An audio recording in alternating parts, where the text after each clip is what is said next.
C'est exactement pour ce genre de match-là qu'on kiffe la CAN. Après le match nul du Mali lors de la première journée, beaucoup pensaient que le Maroc allait s'en sortir facilement aujourd'hui. Sauf que non, ça c'était mal connaître les Maliens. Ils ont tout donné jusqu'à la dernière seconde. Carrément à la fin, il y en a qui étaient KO. Je pense que eux-mêmes savaient ce qui les attendait avec les Marocains. Ils ont réussi à avoir du répondant face au Maroc aujourd'hui et franchement chapeau. Il y avait de l'intensité des deux côtés, de l'envie. En première mi-temps, malgré une forte domination du Maroc, les Maliens n'ont pas lâché l'affaire. Face à leur magnifique défense, ils ont seulement encaissé un but. Malheureusement pour eux, avant la mi-temps, il y a le Maroc qui obtient un penalty.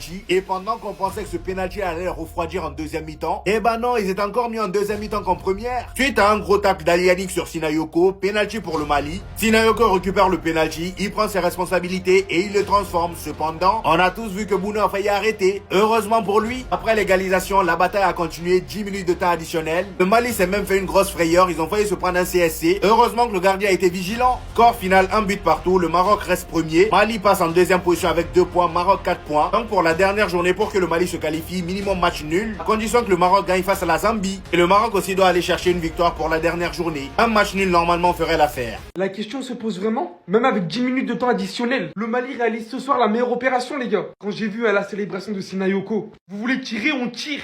Alors que Bono lui-même dans les cages lors du penalty lui a dit tire à gauche. Il a envoyé un pétard pas deux là où il lui a demandé.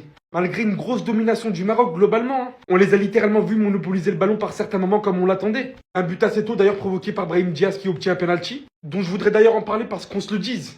Qu'il y ait penalty ici bloquant clairement la trajectoire du ballon avec sa main est en soi quelque chose de tout à fait logique. Mais je ne comprends juste pas pourquoi ce même penalty n'a pas été accordé à l'Afrique du Sud quelques heures avant. Hormis l'arbitrage instable en continuité dans cette Coupe d'Afrique des Nations, pour ce match aujourd'hui le Maroc fallait bien plus qu'un penalty. Quelques joueurs sortant du lot, c'était pas assez face à l'athlétisme, au physique proposé par les joueurs maliens aujourd'hui. Et pour le coup, si on dit les termes, c'était pas du tout à la hauteur des grands favoris de cette Coupe d'Afrique des Nations. Du niveau qui est attendu, du niveau qui est réclamé, sans manquer de respect au Mali, qui aujourd'hui, personne ne les voyait faire match nul. Mais le football nous donne ses leçons, on écrit, on apprend. Égalisation par la force, égalisation par la force, égalisation par la force.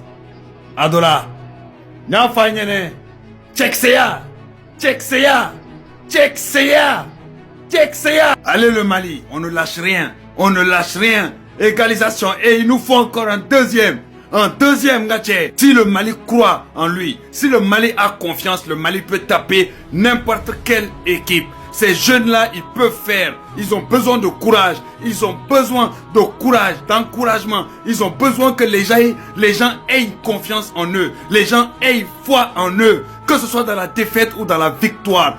Donc les gars, c'est pas terminé. On encourage les aigles du Mali. Malgré que l'arbitre est avec eux. Malgré que l'arbitre, on a dû même forcer l'arbitre à pouvoir aller regarder la VAR. Si vous avez remarqué au début, l'arbitre voulait pas aller voir la VAR. L'arbitre ne voulait pas aller voir la VAR. Les joueurs ont dû pousser. Même les commentateurs, tout le monde savait qu'il y avait penalty. Il a pris son temps, fait genre et autres. On a dû le pousser pour aller voir la VAR. Les gars, c'est pas fini. 1-1 pour le moment. Inch'Allah, on continue comme ça. Vive le Mali. Par contre, Willou, t'es sûr de ton prono là? Parce que tu nous as dit que le Maroc, ils allaient remporter la CAN. Franchement, je vais pas vous mentir, mais pour le moment, je suis pas impressionné de ce que nous propose le Maroc. Enfin, après, c'est que les 2 premiers matchs. C'est des matchs de poule. Ce sera forcément différent des phases finales. C'est peut-être moi qui en attendais trop. Là, sur ces 2 matchs, je vois pas un Maroc qui va aller chercher la CAN. C'est grâce à ce genre de joueurs que je suis amoureux du football. C'est à cause des joueurs comme ça que je prends la tête à tout le monde toute la journée en parlant que de foot. Brahim Diaz. Oh là là là là les gars. Bon, il est sorti à la 75e, un truc comme ça. Mais la première mi-temps de Brahim Diaz. Non, même pas la première mi-temps. Le début de la CAN de Brahim Diaz. Les gars, non. Tu sais quoi, je vais pas m'enflammer. Non, je vais pas m'enflammer. Messi, c'est Messi. Mais on est d'accord.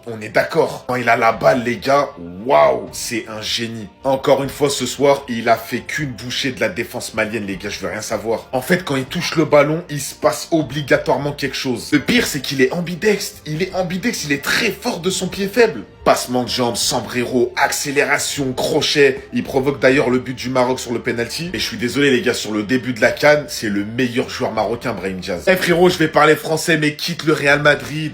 Quitte le Real. Va jouer dans un club où t'as un temps de jeu. Où tu joues, où tu fais kiffer les supporters. Les gars, comment on peut laisser des talents comme ça sur le banc? Bon, après, c'est le Real Madrid, c'est Peut-être qu'il est dans un trop gros club. Il n'y a pas la place pour qu'il joue autant. Mais le niveau, waouh, c'est à cause de ce genre de joueurs, les gars, qu'on aime trop le foot. Ma parole, c'est vrai. Les gars, respect au Mali. Les Maliens, big respect. Non, la vérité, faut applaudir. Big respect aux Maliens. Faire un match nul dans un stade comme ça, où il y a 80% de Marocains, en affrontant les favoris dans leur deuxième match de la compétition chez eux, c'est très solide. Et ce soir, le Mali, ils ont été très solides. Ils se sont procuré beaucoup d'actions sur les 30 premières minutes. On a vu le Maroc dominer. Moi, je pensais que ça allait se finir en 2-3-0 pour le Maroc. Mais ils ont pas lâché. Ils ont eu la mentalité. Ils ont pas lâché. Bon, après, je vous mens pas. Ce qui m'a un peu déçu dans le match, c'est que j'avais plus l'impression que c'était du catch que du foot. Il y a trop de fautes, les gars. Trop de fautes, trop d'embrouilles. Trop d'anti-jeu, c'est pas bon. Un penalty du côté du Maroc, un penalty du côté du Mali. Brahim Diaz en feu, les gars, je suis désolé, il m'a fait trop kiffer ce soir. Moi, les gars, j'aime le football, donc les joueurs comme ça, c'est obligé qu'ils me touchent. Quand il a la balle dans les pieds, c'est direct, les gars, tu ressens talent, tu ressens génie. Il provoque en plus le penalty. Mais bon, pour revenir sur le match, c'était un match largement plus serré qu'on l'attendait. Et le pire, vous savez c'est quoi? C'est qu'il y a des Marocains qui me l'avaient dit avant le match, qui se voyaient pas forcément gagner facilement. Parce que le Maroc, on le voit, hein, ils ont beaucoup de pression sur les épaules. Depuis le début de la CAN, ils ont énormément de pression et ça se voit sur le terrain. Donc c'était quand même un beau match. Bravo aux Maliens, bravo aux Marocains. C'était un match nul. Voilà, les gars, ça arrive. Pas max. Je vous avais prévenu, non?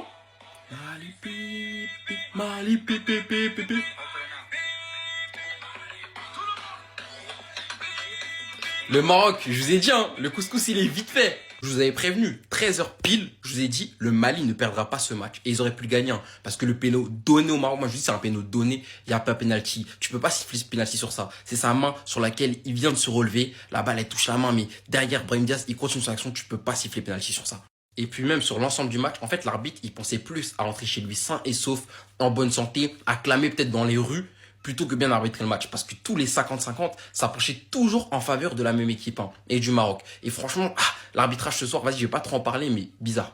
En tout cas, côté Maroc, hein, l'homme fort de la soirée, ça aurait été Brahim Diaz qui a fait franchement une première mi-temps excellente. Auteur du but sur penalty, mais c'est lui aussi qui le provoque, même si voilà, pour moi, il n'y a pas penalty, mais derrière, il fait une grosse première mi-temps, très actif, même dans le cœur du jeu, alors qu'il est lié. Non, franchement, j'ai bien aimé. Et côté Mali, pour moi, l'homme du match, ça a été lui, hein, Abdoulaye Diaby. Franchement, il a remporté, je crois, tous ses duels aujourd'hui. C'était très solide sur l'homme. Même, il y a des moments, il prenait la balle, il allait vers l'avant. Il y a eu une prise de balle où il dribble 3-4 joueurs. Il s'est l'homme entre 3-4 joueurs. Franchement, j'ai été impressionné parce que premier mal, j'ai trouvé que la défense du Mali, elle était fébrile. Mais là, aujourd'hui, c'était très solide, très solidaire. En tout cas, sur l'ensemble du match, hein, franchement, le match nul il est logique. Il n'y a pas une équipe qui a surdominé l'autre. Le Maroc était peut-être légèrement au-dessus, mais ils n'ont pas eu trop d'occasions, plus d'occasions que ça. Mais en tout cas, le match nul, je ne sais pas s'il arrange plus une équipe que l'autre. Le Maroc, certes, va rester premier, sûrement à l'issue de ce match nul, mais bon, je pense qu'il voulait se conforter, être premier et tout. Enfin, il joue quand même à domicile. Et le Mali, certes, c'est un beau match nul pour le mental, pour l'esprit, mais derrière, il reste quand même 4 points. Donc franchement, un faux pas sur le dernier match.